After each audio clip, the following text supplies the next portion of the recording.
Okay, so we're back to another week of Taberne Talks. We are heading into Easter, right? So we are going to do our weekly Q&A show. We actually do this once a month, but I wanted to make sure that I got something in before the holiday because there's a lot of things that are going on in the market right now that are confusing to consumers, confusing to realtors right now. And I just want to try to touch on some of the things that we see that I can hopefully help on. So the biggest thing that I'm seeing right now is the NRA settlement, right? The NRA settlement is a confusion to a lot of people on really what's going to happen when this thing kicks into effect in July. Um, you know, listen, there's already things going on where people are saying, well, it's already in effect now. It's not in effect now. It still has to go through the courts. The courts still have to approve it. And then if they do approve it and pass it, it would go in July. I think it's business as usual right now. I think as a buyer's agent, I don't think you should be afraid. I think you should, really get into fine tuning your expertise, fine tuning your profession, and making sure that everyone knows your value as you, get into the spring market here. I see buyers agents all of a sudden disappearing, and we're getting into the spring market. It's not a time to disappear. It's a time to go out and know your value, right? Go out there and say, this is what I've been doing. This is how I'm going to do it. This is how I'm going to show buyers in the market why I should be paid what I'm worth. Okay. Listing agents are not going to be able to do everything. Okay. Just because a buyer may go to a listing agent directly and say, I want to buy the house and I want to cut out the buyer's agent because I don't want to pay them the commission. It's not going to be easy for a listing agent to run around with a buyer and sell a house at the same time. You're always going to need buyer's agents. Okay. They're not going away. And I think your best ones will survive. And I think even the mediocre ones can survive if they just fine tune their skill. Okay. So I'm worried that the business is heading into a situation where, listen, back in 2012, the mortgage industry changed the way that they paid loan officers. And, we took a big hit there. The loan officers were really scared on whether or not, we were going to get paid correctly again, what the whole thing was. And guess what? We survived, right? We adapted, we survived. And actually, as loan officers, I really turned it on after that. I think that it was even a better situation than I'm in. So as a buyer's agent, I think you should embrace this and say that I could possibly be making more money because it's going to level the playing field. And I'm really going to show my value and I'm going to be paid what I'm worth. And, I'm going to have more people coming to me because, like I said, the playing field may be lessened. So don't go running away from this NRA settlement. Just keep your head in the ground, keep working. People get mad at me because I say business as usual, but really it is business as usual because we're heading into the spring market. We got to go in with our heads on straight. There's people out there that want to buy houses. Rates have stabilized, right? They haven't come down nor they have gone up. They've just been in that high 6 range, haven't been back over 7%. So you got to just, realize that this is the way the market's going to be, and we just got to continue. So that's a big one this week that I wanted to touch on. I talked to a realtor this week, and he had asked me to bring up a subject that I don't think many people talk about, and I just wanted to bring it up to you guys because I think that, and in being in the real estate industry is a taxing situation, and it's called burnout. He had asked me to bring up something about, what is burnout? And, burnout is real right now in the real estate industry. I think a lot of people, loan officers, realtors, title companies, homeowners insurance rep, you name it, inspectors, I think everybody's a little bit burned out. I think after going through a market of 2020 and 2021 and 22, we saw such a high influx of volume that everybody was on a party, right? And now, over the last 2 years, we've been working really hard. Some agents saying double, triple, and loan officers I know working triple. And I think we've gotten into a situation now that every deal counts and we're working really hard, and that's where the burnout kicks in. What I do want to say is in the mortgage industry, burnout is common, okay? If you're experiencing burnout, you shouldn't be embarrassed. And you shouldn't say to yourself, well, I don't want anybody else to know that I'm fried, as we say in the mortgage industry. You Everybody is, okay? And everybody's going through it. And I think that how to avoid it, you need to take a step back sometimes. And sometimes it's two steps back, right, in order to go forward. And you can't just keep going and going and going. And then next thing you know, you're so burned out that you want to leave the business. And I'm seeing a lot of good experts in this business that I've been through that want to leave the business because they can't take it anymore. And that's not the answer. Sometimes you need a couple days off, take the weekend off, don't work nights that week, take a morning off if you need to, go somewhere with your family, maybe go away a couple days, regroup, refresh, because burnout is real. And I think that it's not talked about enough. I think that everybody's just 100 miles an hour all day, every day. I'm a huge culprit for that. And I think that, that used to be the way it was when we were really busy, when the rates were 2% and 3%. But with the rates being stabilized and the market being stabilized, I think it gives you time here to really regroup, and you don't have to go 1,000 miles an hour in order to make the money that you want to make. So I appreciate that feedback, from one of my better agents who wanted me to touch on that subject. So I wanted to get that with you too. So moving on. So declines, okay?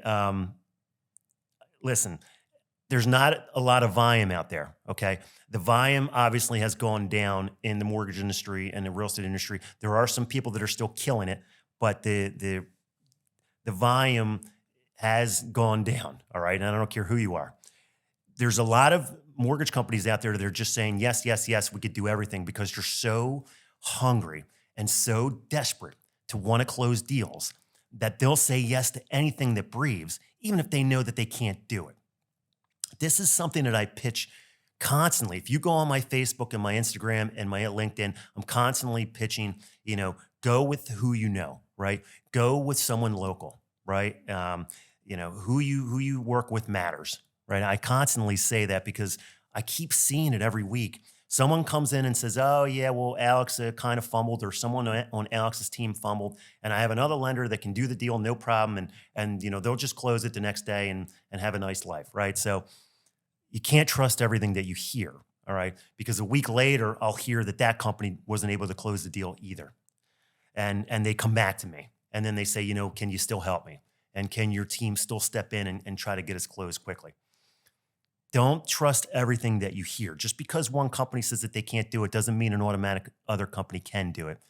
Do your homework and make sure that the company that's saying that they can do it has the strength to do it, right? Has the reviews, has the background, has a good solid loan officer that's saying that they can do it, and not just some fly-by-night company on the internet saying, well, I can just do everything, and then you're in the same situation that you were in with us, where we possibly couldn't have done the deal, and then they bring you to the day before closing, and they can't do the deal. And everybody looks bad. And guess what?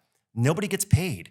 And the people don't get their house, and the sellers don't sell their house, and the realtor doesn't get paid, and the loan officers were all available and the deal didn't get paid. It's just not a good situation. Watch out for the declines. If your loan officer is telling you that there's a problem with the loan and there's a way that they want you to do it, stick with what they're telling you. Listen, it might not be the information that you want to hear. Like, you might say, well, I don't agree that he wants another pay stub because I gave him 2 other pay stubs. Give him the pay stub. If he's asking for that, or his processor is asking for that, give them the pay stub. And I want to give a bump out to my processor this week. She has been with me for 15 years, actually more than that. She's my backbone when it comes to getting deals to the table. She's really the person behind the curtain, other than my company, who's excellent at what they do too. But she's really what I'm giving her a bump out for this week is, and this is for all the processors that are in the business, a lot of these people are mad at the processor because the processor is asking for conditions on the loan that are needed. The processor just works for the company, right? It's not like, oh, well, she's the underwriter. The processor is just asking for the things that are needed in order to get a deal to the table. So don't take your frustrations out on a processor, okay? Don't take them out on a loan officer. The banking rules are the banking rules. They're set by the government, right? We just work here. We're just trying to get you to closing. So So that's what I wanted to get to this week on declines and obviously just watching out who you go with. Um, what do we need? The biggest question I keep being asked, because there's a lot of people that are unfortunately having a hard time in this market, which I understand. What do you need to do to succeed in this market right now? What do you need to do to succeed in this market right now? As I said it again, let me tell you something. You got to get up every morning with a clear head. Okay. If you don't get up with a clear head to say, this is my goals for today, and this is what I need to do in order to get this deal through, then you got a problem. And not a deal, just anything that you do. My marketing, I'm going to meet with people today. I'm going to meet with my processor today. You got to have the goals set. You can't just sit back and say, okay, well, I'm waiting for the business to come to me. Those days are gone. I listen to a lot of podcasts. I watch a lot of shows on LinkedIn from some of the top loan officers in the country, not only in the area. And you know what they're doing every day? They got a plan. And they don't wake up in the morning and say all gloom and doom and that I'm not going to be able to, go with my job. Like they're coming in with a goal. They're setting their ways. They're not listening to all the hubbub around them, and they're doing it, right? Some of them have 20 deals closing in April, which is crazy in this market. That you're doing it. And listen to the realtors that I have on every week. If you go back through my podcast that I've started from the beginning, a lot of these guys are motivated. Like I try to bring on the top people in the market, right? In Philadelphia, because we're here. If I had gone to another state, I'm sure I could find, top producers also. But, you have to talk to those people, like listen to them. I had the Rookie of the Year on. He went off and told me what he was doing. I had one of the top team leaders in Philadelphia, who runs a team of 45 people. He was one of my first shows. He was ridiculous. Like he told me how to get to where we need to be. You got to talk to people who are doing it in the toughest market. You don't talk to the people that are doing it in an easy market, because everybody's doing it. So to succeed, get up with a clear mind, attack, do your goals, and you will get further. So that was a big one there. Social media. Okay. So obviously me doing this podcast every week is bringing you guys as much content and information that I can possibly bring you. Social media is big right now. We do, my team, we do a ton of social media, Facebook, Instagram, LinkedIn, we do a lot. And then again, I'm going to revert back to a lot of the people that I interview all do social media too, in order to be successful. You got to have social media in your game right now. There's too many guys that come to me that say, I want to join the Taberne group. And then I go onto their social media. They said they've been a loan officer for the last 10 years. I go on their social media and we don't even know they're a loan officer. They don't even list that they're a loan officer. You don't even know who they are. How are you going to succeed if you don't have a brand or an identity? You're not. You're not. I mean, listen, am I a fan of doing some of the things that I do on social media? Do I feel like sometimes you're a little bit cheesy or whatever, or maybe I'm a little bit embarrassed to do what I'm posting or saying? But guess what? That's what people want to hear, right? Buyers no longer watch TV, right? Who watches TV, right? Everybody watches the internet. They watch Instagram, they watch YouTube, they watch Google, they watch video, right? And they read content that's put on, right? So you got to be out there. You got to let people know what you do. You can't be a secret. If you're a secret and no one knows what you do, that's the business that you're going to have. Now, I'm not saying post 16 times a day, right? Every hour on the hour. I don't do that either. I might post once or twice a day at the most, maybe twice if I can, but at least once. And it's something of importance, something that I run into. I might run into a loan scenario where it got declined. That's a big one.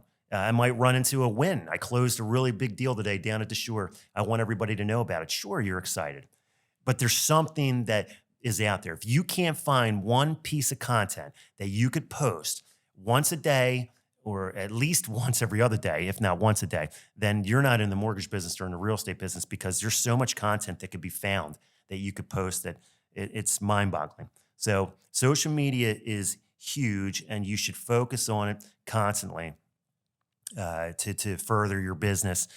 I'm going to put social media over networking, and probably people are going to, say, well, he's wrong. Networking is bigger than social media because I like to go out and meet people face to face. That's fine. I'm not putting you down. But if you don't have a face on social media where they can find you, then I think that you're losing at least 50% of the battle. You might be winning the other 50% by meeting with people and connections. So that's that. Where are the interest rates heading? Again, I don't know. If I knew, then I would tell you. And then I would be on an island right now, as I've been saying every week, probably getting a nice tan. Seriously, though, where are the rates going? We don't know. I don't even think the Fed knows where the rates are going. I think that they keep saying, they start off with 6 cuts, and then it's 4 cuts, and then it's 2 cuts, and maybe now it's 3 cuts, and maybe 1 in June, but they don't know, maybe in July, and then maybe 1 at the end of the year, but then they don't know if they're going to do it around the election. You can't hang your hat on when the Fed are going to cut the rates. And I think what's the good thing in the real estate industry right now and in the mortgage industry on my side, people are realizing that the rates are never going to come back down to 2 and 3%. They're actually starting to realize that this is a normal market and this is what the rates are going to be.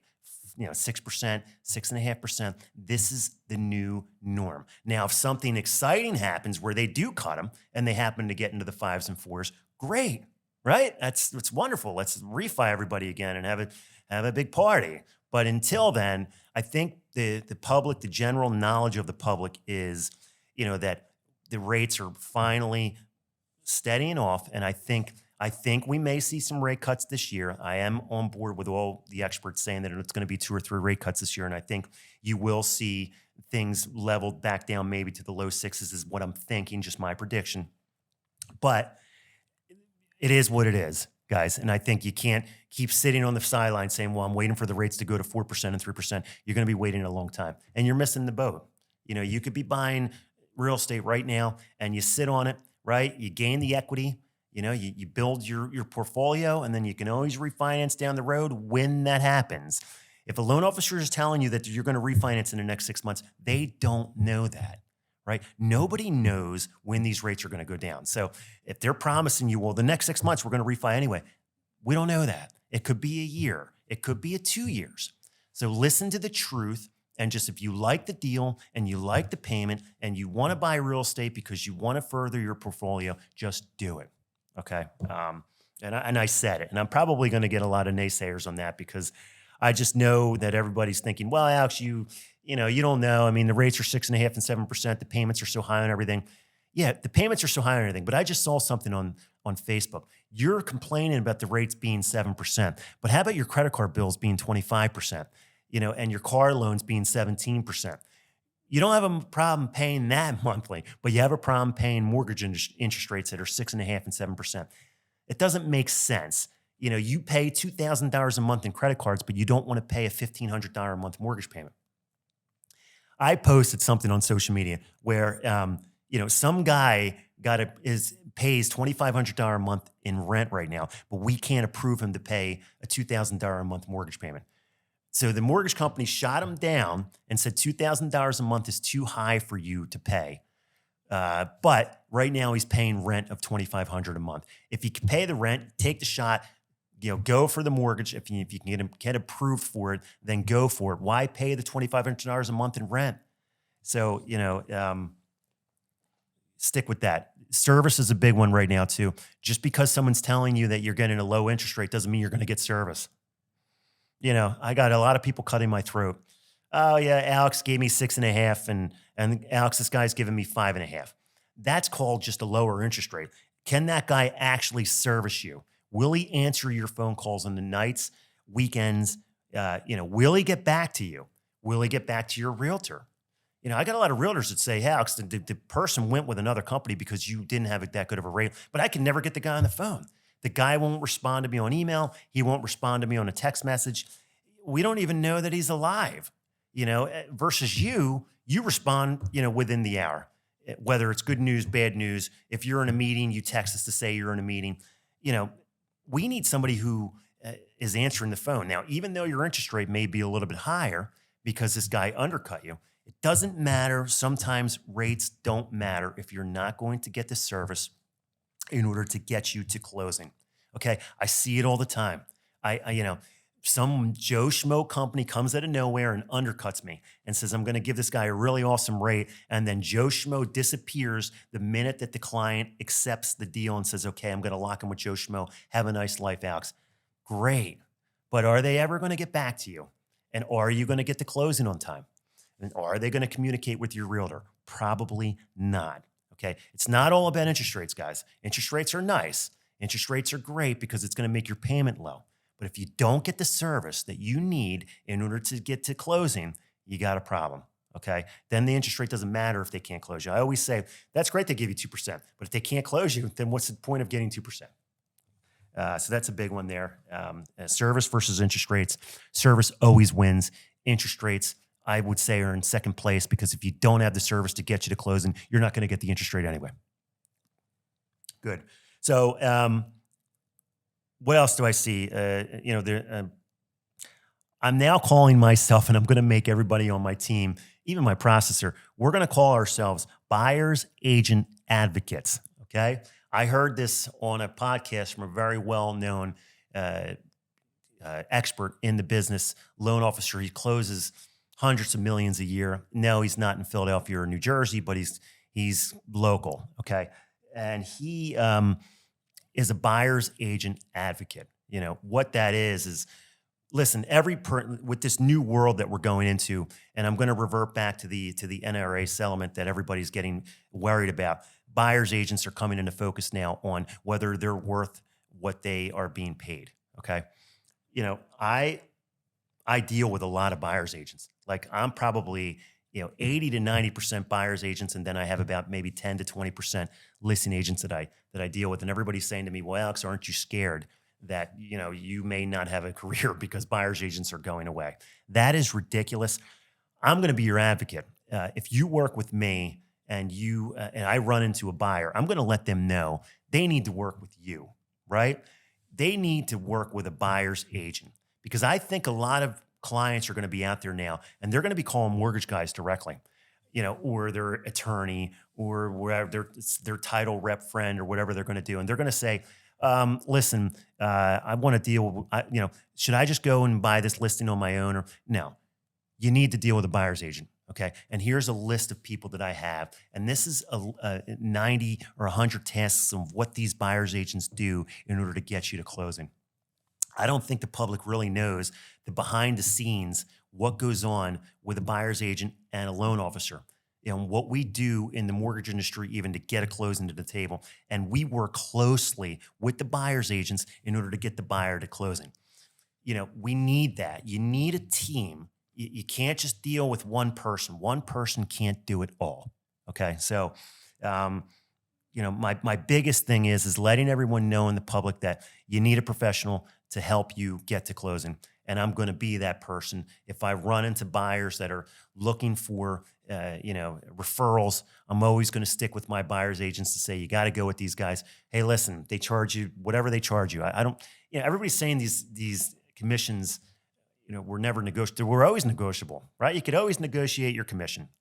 So you go and negotiate your commission with the buyer's agent directly. That's fine. But I think that you need to work with a buyer's agent, not an attorney. Somebody put on Facebook, oh, well, I'm going to work with my attorney and just pay him a flat fee of $1,500 and the attorney's going to take care of working with those. No, thanks. Okay. Not to put the attorneys down because I know you guys got a job, but you're not a buyer's agent. Okay. An attorney barely answers their phone to anybody in the transaction. I mean, I hate to say it, but it's great to have an attorney if you feel comfortable, but they're not a buyer's agent. So if you think you're just going to go to an attorney and pay him $1,500 to help you buy a house, to take over what you were paying a buyer's agent, you're sadly mistaken. That's like going to, a bank directly without dealing with a loan officer who knows his stuff and just trusting that someone at a bank who sits at a desk from 8 to 4 and gets paid an hourly rate is going to take care of you over someone who does it on the street every day for the last 25 years. Not going to happen. So let me tell you something. You guys got to watch out there. Everybody seems like they're going to get cheap now. Don't get cheap when it's buying a house. It's the biggest investment of your life. All right. Don't get cheap when it comes to paying for service and what you need. So, so I did want to touch on that. And then two quick processing things. Multi-unit properties, everybody's buying them. I brought this up a few times. I do want to bring it up again because it seems like every time I talk to someone every week, they're asking me again about multi-unit properties. How much do you need to put down and what the situation is. So listen, FHA multi-unit, you could do 3.5% down. As long as you're living in one of the units, you could do 3.5% down. Conventional, and I just brought someone into light yesterday, which was great. He didn't know that you could do now 5% down on a multi-unit conventional home. You don't need to do 20% down. You don't even need to do 15% down. As long as you're living in one of the units and the other units are being rented out, you can get into a multi-unit property with 5% down going conventional. Okay, so I do want to make aware that this market is changing, and if you don't have a loan officer that's telling you these programs and are going over what the different down payments are, and they're just reverting to, well, let's do 20% down, you got a problem. All right, the multi units are. It's a house hack. I went over it last week when I had my last interviewee on. You're house hacking, right? You're buying to make income to pay for the rental side of everything, for the mortgage payment. So you want to stick to it, but know your down payments. And the big one is the 5% down with a conventional right now. Another one is gifts. Everybody's getting a gift again and again and again, which is fine. I don't mind people getting gifts to buy a house. I always pitch it on every deal, not pitch it. I let people know that you can do it. Right. So if you want to get a gift from your mother, your brother, your sister, your aunt, people don't even know that they can get gifts. Like, gifts are a big part of the mortgage process right now. What I do want to point out is if you're getting multiple gifts, it seems like I'm running into a lot of clients that are getting, $5,000 from my aunt, $10,000 from my uncle, $3,000 from my brother, $2,000 from my sister. I mean, these are multiple gifts. If you don't have an experienced person to help you navigate how that gift is to be given from each source, how we have to show that it's coming out of that person's bank statement, how we have to show a check from their account, that they have this source or the ability to give you the gift, we got a problem. It could be a real mess. So if you're getting a gift, let your loan officer know up front, okay? And let them know that you're getting a gift from multiple sources. Not like a lot of times in the past, it used to be I was just getting a gift from my mother or my father. They were giving me $25,000 or $20,000 towards my gift. It was done and it was easy. It seems nowadays people are getting multiple gifts from multiple people, and it could get very ugly. So make sure that you let your loan officer know up front. The communication needs to be there, and you let them know that it's going to be multiple people that I'm getting a gift from, and here are the breakdowns of what's happening. You don't want to come to the week of closing and we can't verify where the gift is coming from. A lot of people dumping cash into the bank right now. Guys, you cannot dump cash into your bank account. We can't use cash ever. The only time you can ever use cash is if it sits in your bank account for the next 60 days. If it's not there for 60 days, you got a problem, right? It can't just be verified the week after. And then your donor, the person who's giving you the gift, dumps $25,000 in their account, and then they write you a check the next day for $25,000. No, we saw that they're dumping the money into their account, right? Because we're looking at their bank statement. So look out, because these are things that you could come to the week of closing, and all of a sudden you're saying, well, guess what? I don't have enough to close, so I'm going to get a gift from my sister or my brother, and they're going to give me $10,000 cash. What? Well, they're going to dump it into my account, or actually, they're going to dump it into their account, and then they're going to assign the check over to me. That's a problem. You need a loan officer to walk you through that, or a good processor like I have to walk you through that and tell you these are the ways. And listen, you might not like what we say. And this reverts back to listen to the professionals who do it every day. This is what you need to do in order to get the deal through. You might kick and scream and not like it. You don't like the guidelines, but if you don't listen to the way this gift has to go, you're not going to close. It's the bottom line, So that's a big one that I wanted to get out this week. The one of the last ones I want to touch on is uncertainty in the mortgage business. I talk to a lot of my loan officer friends. even myself, I think everybody's a little bit uncertain right now. It's a personal subject that I want not about burnout. I mean, I went over burnout, but uncertainty is what's going to happen in the summertime. What's going to happen over the next 6 months? We don't know. We just know that we got to work hard and we have to stick with the people that are doing it every day. I commend some of the loan officers who, close out the noise and they do what they do best because they don't listen to any outside sources on what's going on. I hope that, we do see a better market coming up. I think we're starting to see a light. Like, over the last week or so, I think things are even starting to pick up. I think once we get through Easter, we'll see more of a pickup. The weather will sound, this weather's been terrible here. It rains every week. It's cold. So I think once we see the weather start to turn around, you're going to start to see things pick up. So I think you need to hang in a little bit longer there and, put your faith in the process and just keep going. That's basically it for the week, guys. So I wanted to, come out here. I'll be out next month with another Q&A show. I try to do it at least once a month so I can tell you what's going on the front line. Hopefully you find some value to this. I'll be back with a guest coming up soon. We're really going to start looking at some of the even higher end realtors. I'm going to go after some of the luxury market realtors coming up because I think we need to hear what's going on in the luxury market, right? I think that's a whole nother avenue of business that realtors are missing on. And I think it could be another tidbit or a market that you may want to look into because the luxury market, there's people with a lot of money right now. I mean, they're buying houses $600,000, $700,000, $800,000 cash. Where are they getting the cash from? I don't know. But, I think we have to look at that market. So if you're a luxury agent out there and you want to come on the show, reach out to me, shoot me a DM or whatever. If not, I'll be looking for you anyway.